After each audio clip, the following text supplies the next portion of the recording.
necessarily smell fishy. Okay. Smells like armpit. Really? Oh, and now you're passing it to me today. Well, now all I can think about is armpit. Here now is Lisa Bell and Candace Campos with Florida Foodie. Sponsored by Light Orlando, delivering hope together. Hello and welcome back to Florida Foodie. I'm Candace Campos. And I'm Lisa Bell, and today we are joined by our Florida Foodie producer, Thomas Mates, who has something up his sleeve for us today. Yeah. He is not telling us what we're going to be doing on this episode. He brought something. I'm skeptical, and he hasn't shown us Yes. what it's a different language. Yes. I'm actually not even sure which language. It's either Chinese or Japanese, but I'm not super clear on the kanji of it. So you have but- no clue what you brought. No, I know what I brought. There is an English label here. But anyway, so we are doing something a little different today. In full transparency, folks, it's very hard to book guests. People are busy. You know, we work with a lot of small business owners on this show, and sometimes 10:30 in the morning, which is about the time it is right now, is not the easiest time for them to get away. So, we're trying something a little bit different where it's just the three of us, something we've never done in the 5-ish years we've been doing this. Your baby. Yeah. That you birthed. But something just a little different, a little looser, something that I think will let people just get to know us, especially you guys, a little bit better. So what we're going to do today, I'll lay it all out, is kind of work like 2 segments. And what we're going to do first, we're going to have a little taste test. I'm sure if you're like me, when you go down the snack food aisle and you see like whatever insane creation the people at Oreos or Pop-Tarts have come up with, like you're always like, I wonder what that tastes like. I just keep pushing the cart. You just keep no. Nope. Carrot cake Oreos doesn't phase you. I'm a sucker for marketing. Like anytime there's like a seasonal offering, I'm like, I really want to know. I bet that's gross, but I want to taste it. Yeah. So today, hopefully this isn't gross, but I think it's going to be interesting. I've got a little surprise snack food. I got this over in the Milk District at the iFresh Market, if you guys are familiar. Okay. Yeah. And then afterwards, I've got a little foodie question for you guys, and we're just going to kind of have a loose conversation Okay. Love it. and let it go. So we'll start out with the surprise. Okay. So today we are going to try a Lay's potato chip from China or Japan. It says it's imported from China, but the flavor is going to be grilled squid. I mean, I love calamari. Okay, good. Love it. That works. Yeah. Yeah. Yeah, that was going to be my first question. Do you guys have any issues with? I'm allergic to squid, unfortunately. I'm just kidding. It's interesting though when you see the picture of said squid on the front of this packaging. It doesn't come across to me as very appetizing, but that's just me. I don't know if we can point that toward our camera so that they can see. I put it down like this. Down a little bit. Oh, hold on, put it down. There it is. Perfect. Yeah. So that's the squid. That's the squid. It almost looks like it's like wrapped in a pretzel or something. Yeah, I think those are slices. Like it's Oh, it's sliced. cut for your eating pleasure. Oh, that's so nice. Yes. Okay. So, I like the ridges. I'm a fan of non-flat chips. I like a bite. Now you said this was manufactured in China? It says it's coming from China. It's a product of China. Okay, we have a Frito-Lay's plant right down the street. Yes. So I don't was know just they have this flavor locally. okay. We should have done it there. Yeah. Exactly. I go to the Asian markets around the area semi-frequently. That's usually where I'll get things like chili crisp and things like that. And these things always catch my eye. I've had a few variety of flavors, I think, but how often do you see squid-flavored chips? Not a lot. And I will say, like, I am the mom who is all about healthy snacks for my kids, right? Yeah. And I try to not buy potato chips at home. But when we travel, it's game on. Yeah. Whatever you want, let's try it all. So this is going to be interesting. Yeah. So I'm gonna open these up. And I can't wait for the sniff test. And that's the first thing I was gonna suggest. The good news is my sniffer isn't working at 100%. Lucky. Okay. Yeah. So, little ASMR for you folks. The nice crinkling of the bag. I'll take the first whiff. Doesn't necessarily smell fishy. Okay. Smells like armpit. Really? Oh, and now you're passing it to me? I'm just joking. Yeah, it It kind of smells like a charcoal grill, I think. Well, now all I can think about is armpit. Yes, someone who has BO and has been grilling. I'll go with that. So I hope that painted a picture for our audio listeners. So, are they made from Idaho potatoes? That's She a good asked question. because, Let's see. she's from there. That's right. I only eat Idaho potato chips. Doesn't say exactly where the providence of the potato Okay. chips. I mean, to be honest, I'm a sucker for a potato chip. If I'm gonna have myself a sandwich, I have like a little. You like some chips. I like some chips. I don't try to get like the personal bags because I feel like I have to eat the whole bag. Right. I like to get a big bag and just do a little scoop. So. Okay. Yeah. Do you normally go with plain? No, we change. You Yeah. know, we have a cracked pepper. That's good. Yeah. Barbecue. Sea salt and jalapenos, vinegar. Sea salt and vinegar. Yeah. Yeah. We're chip fans. Yeah. At my Yeah. house. I don't do a lot of the other cookies and treats and stuff like that, but chips is it's a salt. Yeah. It's a salt thing for me. Yeah, chips are a weakness of mine too. I mean, like, I have a horrible sweet tooth as well, but like, I will just like destroy a bag of potato chips. Same. I'm guilty. And like Lay's kind of does these for people who are unfamiliar. They do like these sort of like regional flavors. Like once a year, it'll be like, oh, this one tastes like a gyro, and this one tastes like, a Philly cheesesteak or whatever. And usually they're pretty good, honestly. It's a pretty good simulacrum of. If there were to be a Florida Lay's potato chip, what flavor would it be? Oh, geez. Would it be like a fried gator kind of thing? Ooh. I don't know. Well, I mean, it's close to squid. I was going with like citrusy or something. Oh, yeah. Maybe. Could do that. Key lime pie chips. Is that better? Yeah, you don't want to get it too sweet.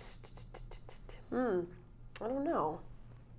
Something that tastes All right, like. we ready to try these? I'm ready if you guys are, Sea but I salts. feel like Yeah. people are tuning in to see you guys eat it, not me. Okay, So, all right, we'll go. I'll grab the first one.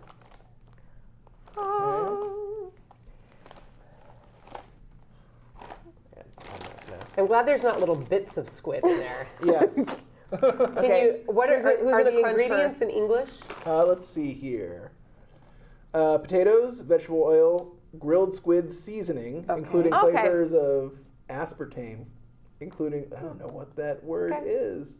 Soy products, yeah. Okay, go for it.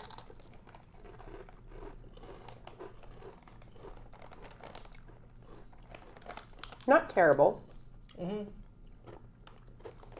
I would say the closest thing would be like a barbecue chip that we're used to. It kind of reminds me a little bit of pork rinds. Get kind of a pork rindy, where it's kind of meaty. Yeah, the actual chip texture, it's not flavor. Is different than like chips that I think we normally get. There's not as much like an after taste to some of the potato chips that we have here. You're right. The texture is a little more airy. I feel less crunch. But there's a little more of an air to it. It's sweeter than I expected it to be. Yes, that's what I think, like a Mystique barbecue. Yeah. Right. But it's. We're going back for more. So that's fine. This is the Gonzo journalism that people are going to. If you would have told me guess this flavor, I don't think I would have guessed squid. I agree with that. Yeah, blind taste tests. I don't know that I'm saying like. Does it yeah, we smack would have me in gone the with face? barbecue. I would have gone with like a barbecue. Mustardy barbecue.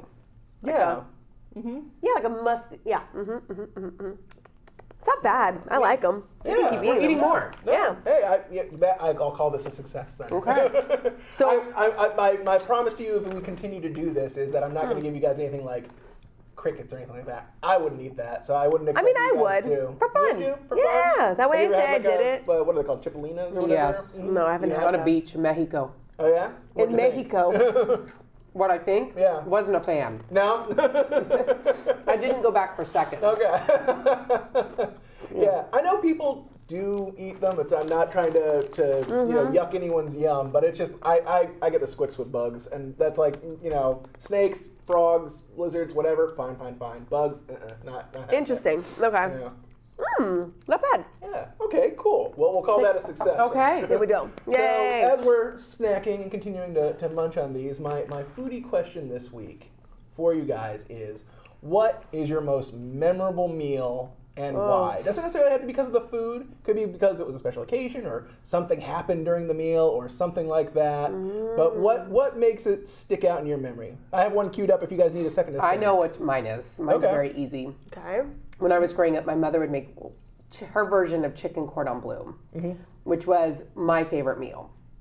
Chicken with ham and cheese rolled together, and then she would kind of cook it in this chicken broth, and we would have it with like rice or mashed potatoes. Loved it. My absolute favorite growing up. She put this little gravy on top at the end. So that's what I would always request for her to make. And I remember being at home as a child once, sitting outside. We would often eat outside. This was Idaho. You can eat outside in the summer there. Well, imagine that. I know. And of course, I'm just going to town on this chicken cordon bleu. Loved it. Well, lo and behold, I start choking on the chicken cordon bleu. Oh my gosh. Because I'm eating it so fast.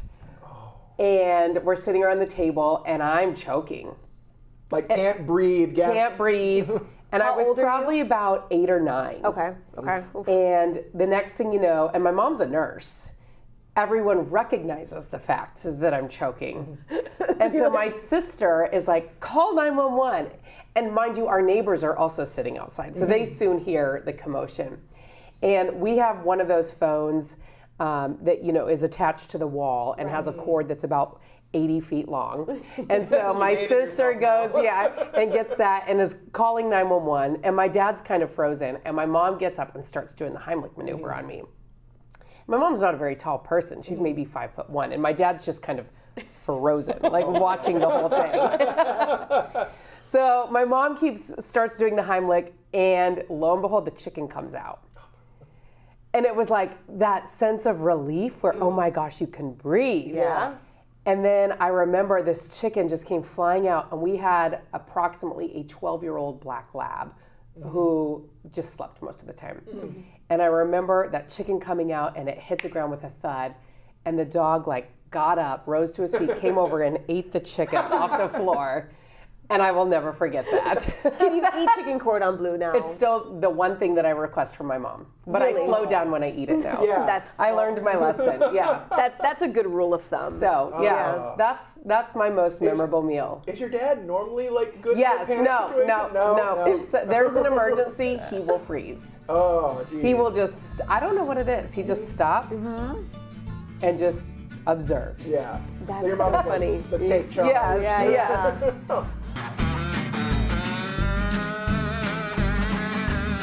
Mine is not as fancy. My mom, obviously, she makes amazing food, but there is one meal that my kids now love, and it's not even a meal, it's just a sandwich.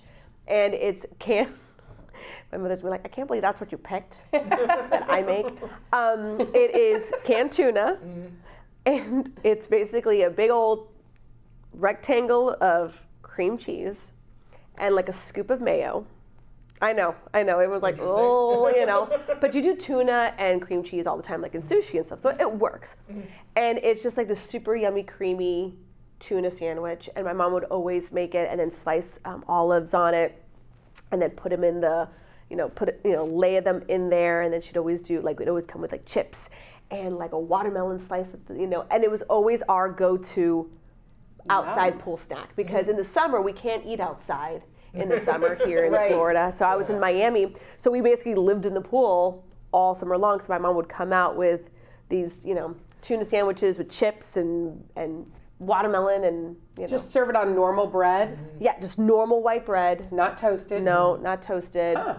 You could toast it. You could put lettuce and tomato on it. You could get real fancy. But when I was a kid, it was just plain Jane. But to me, it's just anytime I want to really, anytime I'm really I want to feel homey, then takes me right back. It's just a simple tuna sandwich. I've never heard of tuna made with cream cheese before. Yeah, basically you could do 2 cans of the albacore, the basic size tuna cans, 1 block of cream cheese, and then a scoop of whatever mayo to kind of soften it up, and it's delicious. Okay, and just all whipped together. Just whipped together. A salad kind of situation. Yes. Okay. So good. I put a little vinegar on mine because I like my salt and vinegar kind of kick, but.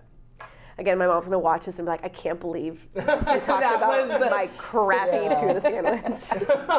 But it's It's just that's childhood for you. Yeah, or she'd make it right before we went trick or treating, and she'd put the cookie cutter of like ghost on there, so they were like little white ghosts. That's cute. So Tuna ghost. Yeah. yeah, little tuna ghosts. So and then she'd cut the olives and make them into the ghost eyes. So that was mine.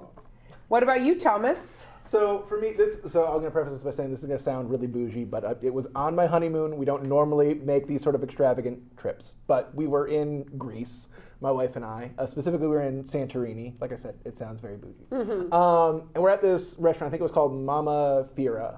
Fira is the biggest city on Santorini, and it's gorgeous. Like Santorini, Fira sits like at the top of this cliff face. If you look over to your right, you just see the ocean and a sheer cliff face. You look over to the left, you just see a little bit of landscape, and then again the ocean is just there. It was beautiful. night. Yeah, the stars are out. It's a little cold, and they'd offered to bring us blankets, but it was really really nice. And we're sitting there. I think I actually had grilled octopus that night, and it's just this beautiful serene thing. But what really makes it stick out to me is there's this woman behind me. And she is also a tourist, probably American, I'm assuming, just from the accent. And she keeps sending things back. Oh. Like she's just like not happy with whatever they're bringing her. And I just keep on overhearing her being like, I'm sorry, I can't eat this, and yada, yada. And so this happens 3 or 4 times. And Wow. I'm sure you guys can attest in this business, eavesdropping is an occupational hazard. Yeah. I just, like, anytime there's conversations going around, I'm just like, oh, they're on a first date. And like, why are you listening to them? It's like, I can't hear. I'm in news. So I'm listening to this woman. She's got to be, a little bit older, maybe in her like late 40s, early 50s.